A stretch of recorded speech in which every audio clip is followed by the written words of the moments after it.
बिस्मिल्लाहिर्रहमानिर्रहीम। Dear students, हम लोग डिस्कस कर रहे हैं लिक्विड्स की प्रॉपर्टीज़ को। हम लोग इससे पहले ये जान चुके कि सरफेस टेंशन क्या होती है। असल में ये फोर्स ऑफ अट्रैक्शन है जो कि लिक्विड मॉलिक्यूल्स के दरमियान पाई जाती है और ये इनवर्ड फोर्स है। ये फोर्स जो कि लिक्विड मॉलिक्यूल्स को लिक्विड के अंदर रखने के लिए लिक्विड यूज करता है, ये टेम्परेचर डिपेंडेंट है। आसान लफ्ज़ों में ये कहूं, जैसे जैसे टेम्परेचर इंक्रीज करोगे सरफेस टेंशन डिक्रीज होगी। इसका मतलब है ये इन्वर्स इफेक्ट है। हाई टेम्परेचर पे सरफेस टेंशन लो होती है, लो टेम्परेचर पे सरफेस टेंशन ज़्यादा होती है। उसकी वजह यह है कि लिक्विड मॉलिक्यूल्स के दरमियान force of attraction high temperature पे डिक्रीज कर जाती हैं और लो टेम्परेचर पे एनहांस हो जाती है। सरफेस टेंशन जो है उस लिक्विड में एक्चुअली ये फोर्स है जो कि पर मीटर पे लिक्विड सरफेस पे एक्ट करती है और डिफरेंट टेम्परेचर्स के ऊपर इसकी वैल्यू डिफरेंट होती है।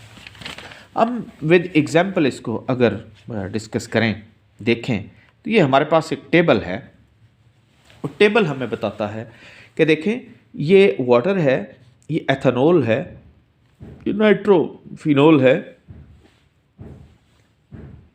कार्बन टेट्राक्लोराइड, बेंजीन है। अब देखो 0 डिग्री सेल्सियस पे वाटर में 75.67 न्यूटन पर मीटर वैल्यू है इसकी।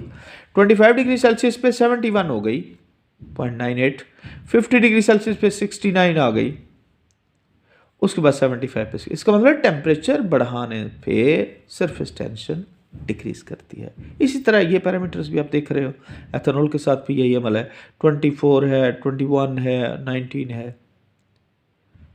उसके बाद कार्बन टेट्राक्लोराइड को अगर देखें तो 28 है, 26 है, 23 है, 20 है। अल्टीमेटली हम ये कह सकते हैं कि जैसे जैसे टेम्परेचर इंक्रीज करोगे सरफेस टेंशन डिक्रीज करेगी। अब हम ये कह सकते हैं कि ये एक ऐसा रिलेशनशिप है सरफेस टेंशन और टेम्परेचर का, जो कि इस मैथमेटिकल रिलेशनशिप में हमारे पास एक वैल्यू आ रही है, मैथमेटिकल डेरिवेशन है ये, gamma multiplied by m/d raised to power 2/3 which is equal to k into Tc minus T। यहाँ पे गैमा क्या है? सरफेस टेंशन लिक्विड का एट टेम्परेचर T, ये वाला टेम्परेचर, ये इस सरफेस टेंशन की वैल्यू है। m is the molar mass of liquid, d is the density of the liquid at temperature T, और Tc is the critical temperature of that liquid in a pure state। हम लोग ये कह सकते हैं कि इन वैल्यूज़ को जब हम डायरेक्टली रिलेट करवाएं तो ये एक दूसरे के ऊपर इनडायरेक्टली कुछ वैल्यूज़ देती हैं कि अगर एक वैल्यू इंक्रीज करे तो दूसरी वैल्यू कम होती है। अब हम आते हैं कि लिक्विड की एक और कैपेसिटी है, बल्कि ये कहें कि इसकी एक कैपेबिलिटी है कि ये राइज कर जाती है कैपिलरी ट्यूब्स में। इसमें एक वाज़े डायग्रामेटिकल एक्सप्लेनेशन है, वो देखिएगा ज़रा। कहते हैं कि ये एक टब है जिसमें आपने लिक्विड को रखा हुआ है। इस टब के अंदर ये आपने कैपिलरी को इमर्स किया हुआ, डुबोया हुआ कैपिलरी को। अब क्या हुआ, देखें कि जो फोर्स ऑफ अट्रैक्शन इसके ऊपर एक्ट करती है, या जो एटमॉस्फेरिक प्रेशर है वो इसको डाउनवर्ड एक्ट कर रहे हैं, ये भी। और अब ये इस प्रेशर के थ्रू ये लिक्विड इन मॉलिक्यूल्स को ऊपर चढ़ाएगा इन कैपिलरी। इस कैपिलरी की ये जो ऊपर वाली सरफेस है, ये देखें सेंटर से ये डाउन है और साइडों से ये कैपिलरी वॉल के साथ अप हुई है, क्लेम्प की हुई है। ऐसी सरफेस हम कनकेव मेनिस्कस कहते हैं इसको। अगर ये ऊपर को हो तो इसको कन्वेक्स कहेंगे, क्योंकि ये नीचे को है, ये क्लेम्प कर रही है विद वॉल्स ये लिक्विड है, ये असल में इसका इंटरेक्शन है with the walls of the capillary tube, इसको हम कनकेव मेनिस्कस कहेंगे। तो ये यही लिक्विड जो है वो इस कैपिलरी के थ्रू राइज अप हुआ है। हम लोग इसको, ये असल में लिक्विड जो है वो जो ग्लास ट्यूब है से कि ये सॉलिड सरफेस है उसमें राइज की हुई है। ये जो राइज हुआ वो किस वजह से है? असल में ये inward pull of the surface which pushes the liquid into the capillary tube है। इस तरह हम किसी भी लिक्विड को कंपेल कर सकते हैं to enter the capillary tube from the lower side, नीचे वाली साइड से कंपेल किया हुआ। अगर in case of wetting liquid the adhesive, आपको ये इल्म होना चाहिए कि दो टाइप्स की फोर्सेस होती हैं, एक होती हैं एडहेसिव और दूसरी होती है cohesive.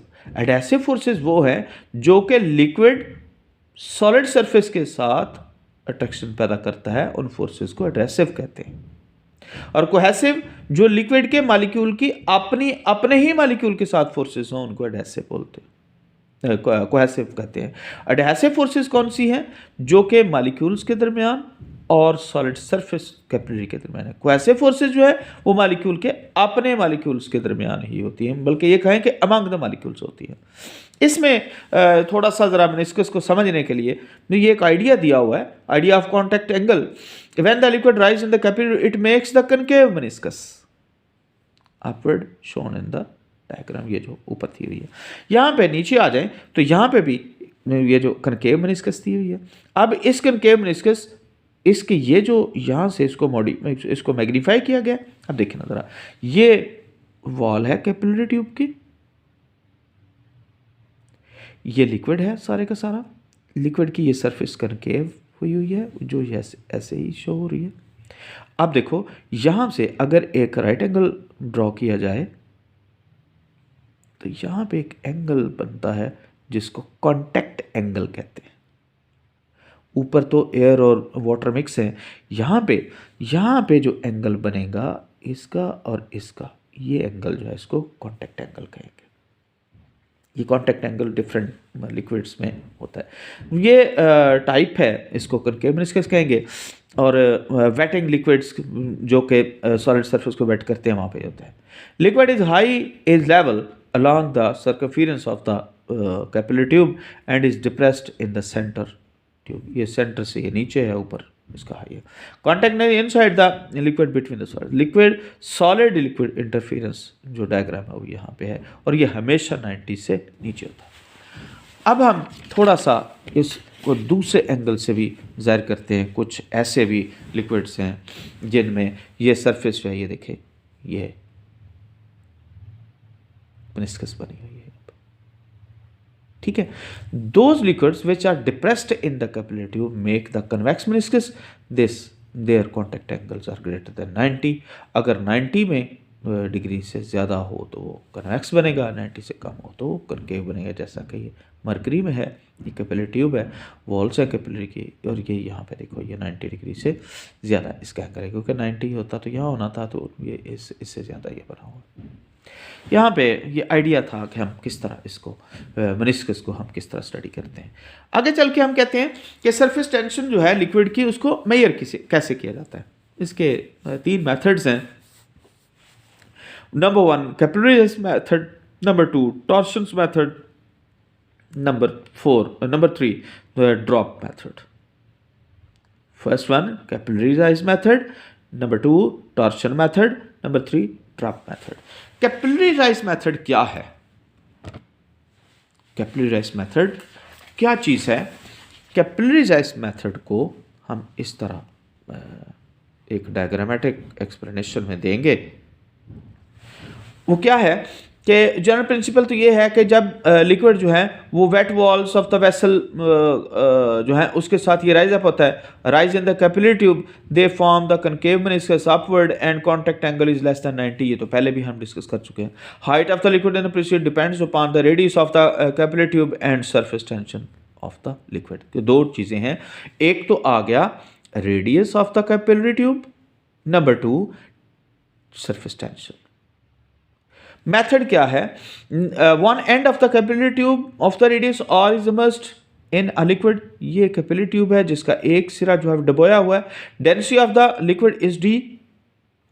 The liquid rises in the capillary tube and attain the height h। यहां से लेके यहां तक ये जो हाइट है, जाहिर बात है ये लिक्विड जो है इस कैपिलरी में ऊपर चढ़ गया, जितना ये ऊपर चढ़ा है उसकी हाइट को h कहते हैं। At this position the force of the surface tension pulls the liquid upward and it is the counter balance by the downward gravitational pull. क्योंकि ग्रेविटेशनल पुल जो है वो नीचे कर रही है, लेकिन ये जो आपका इसकी सरफेस टेंशन है इसको ऊपर बढ़ा रही है।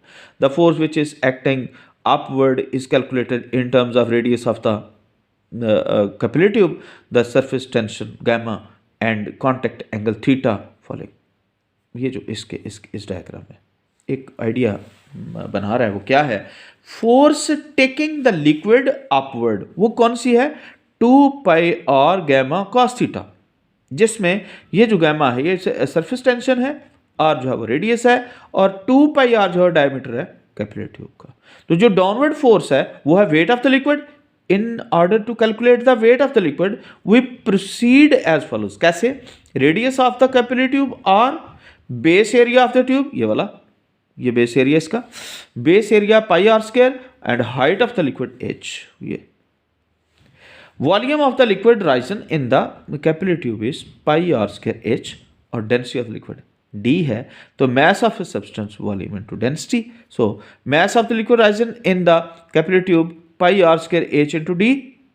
तो वेट क्या होगा? वेट बराबर होता है मास इंटू g, ये जो ग्रेविटेशनल एक्सेलरेशन है। तो weight of the liquid rising in the capillary tube is pi are square h d g। ये हमारे पास एक मैथमेटिकल डेरिवेशन आ रहा है जिसको हम फर्दर यूटिलाइज करेंगे कि दो फोर्सेस जो हैं वो एक्ट कर रही हैं। एक फोर्स है इक्वेशन नंबर 1 और दूसरी 2, दोनों बराबर होंगी तो अल्टीमेटली ये बैलेंस में रहेगा। 2 pi R gamma cos theta is equal to pi are square h d g। अगर ये गैमा इस साइड पे रहे तो बाकी सारी की सारी ये वैल्यूज जो हैं वो सारी नीचे आ जाएंगी और एक दूसरे से क्रॉस करेंगी, तो हमारे पास जो वैल्यू निकलती है वो है R H D G over 2 cos theta. If the radius of the capillary tube is very small, then the contact angle theta approaches to 0। ये cos theta 0 1 होता है, तो r is equal to pi gamma is equal to r h d g over 2। If we want to calculate the value of gamma, we need the value of r radius, h height, d density and g gravitational acceleration। The capillary tube must be of very small diameter। जितना diameter इसका छोटा होगा उतना ही ये ज़्यादा rise करेगा।